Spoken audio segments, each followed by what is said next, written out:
We've seen, of course, the really big focus on the way Centrelink is handling the increase in people seeking benefits. We've seen heart-wrenching scenes right around the country with queues of people lining up, not able to get the help they need immediately. Scott Morrison held a news conference earlier and he made the point that the government's trying to use the current systems to deal with this crisis. I mean, it's much easier said than done to try and expect our systems to deal with such an unprecedented demand on the system.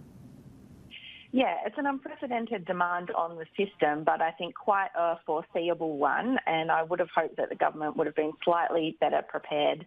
A massive increase in unemployment is almost the first thing that was going to happen as a result of this crisis. So I think it was very welcome news this morning that Centrelink is going to make people be able to apply for that online through MyGov.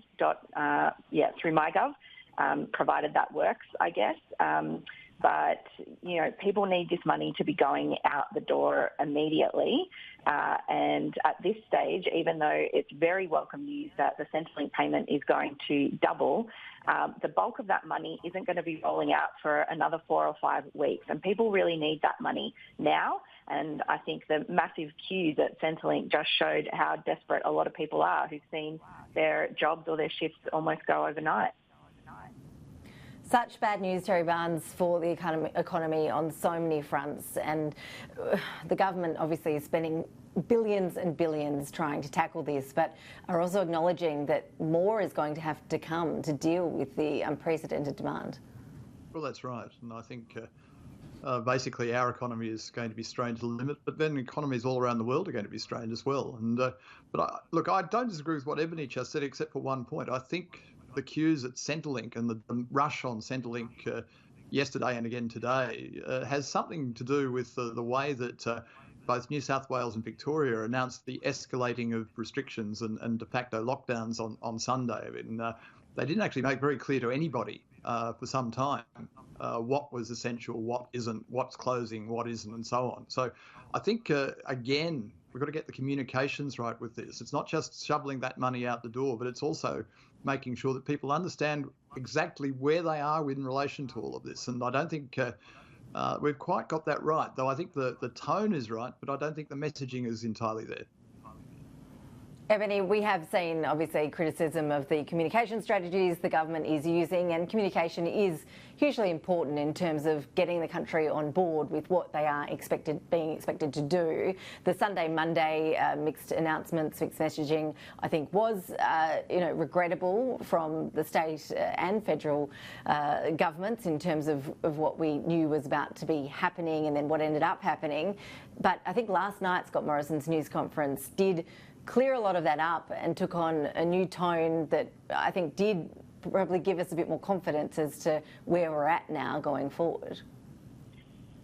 Yeah, I'm not sure about that. I do think there has been an enormous amount of confusion.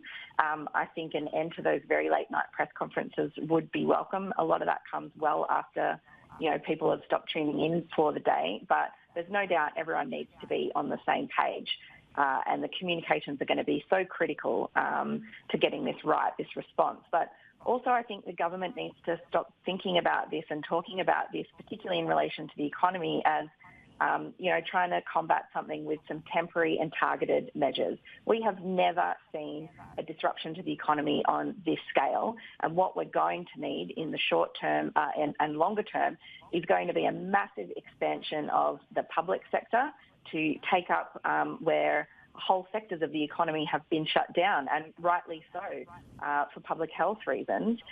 So the messaging is one thing, but I actually think it's the government's approach almost that it's going to need to be much bigger, much quicker than I think we're seeing at the moment. Temporary and targeted isn't going to cut it. We're going to need some big structural long-term changes. Yeah, and look, this is such a fluid situation and things are changing so quickly in terms of the upgraded measures that are being announced almost on a daily basis. Terry, we've started seeing text messages being sent to people around the country today with some health advice: wash your hands, use the best hygiene available to you. And that's a good start. There's a lot of criticism that it simply is just too slow, though, in terms of rolling out those messages. Well, yes, I think that's right. But on the other hand, I think people are getting those messages, and certainly, here we are talking to you on Skype, and I'm stopped taking my little 1-year-old to the playground. So I think we are listening. But can I just pick up on Ebony again? I mean, it's not just the government as in the federal government here that's the problem. I think it's the state and territory governments as well.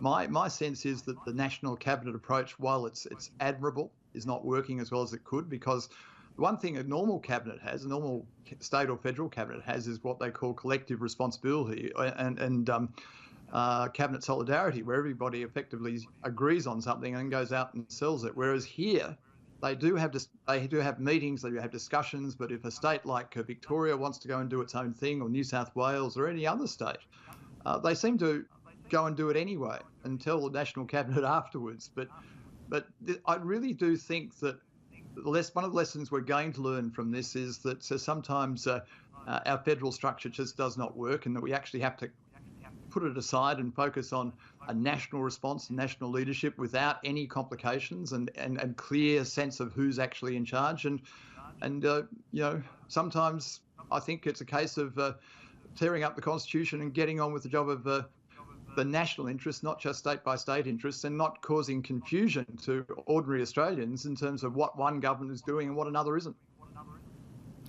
Well, on that radical concept, Terry Barnes, we have to leave it there. Appreciate your insights and analysis, and Ebony Bennett, thank you for joining us as well. Thank you to you both. Yeah,